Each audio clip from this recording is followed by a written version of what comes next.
Hello again, library families, and welcome back to Science Saturday. My name is Miss Jessica, and today I'm outside for our activity. There's so much outside to explore, even just in our backyards. But sometimes you find something really cool, but it has many tiny details that our eyes can't see.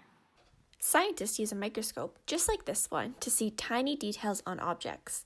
Today, we're going to make our very own microscope, but instead, ours will be a waterscope. Let's get started. For this experiment, you're going to need a plastic cup, an elastic or hairband, some cling wrap or a plastic baggie, and some water. First, get an adult to help you safely cut the bottom off of your plastic cup so that you have an opening on the top and the bottom.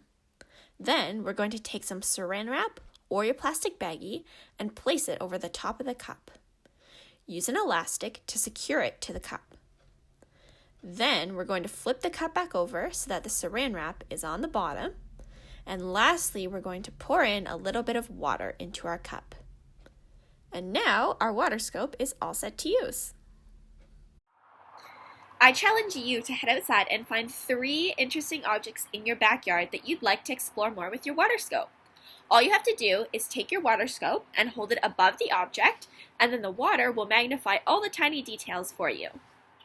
If you'd like to find even more cool activities to try out, you can check out the California Science Center's webpage where they're posting new videos every weekday. Make sure to let me know what cool things you found in your backyard, and I'll see you back here again next week. Goodbye, everyone!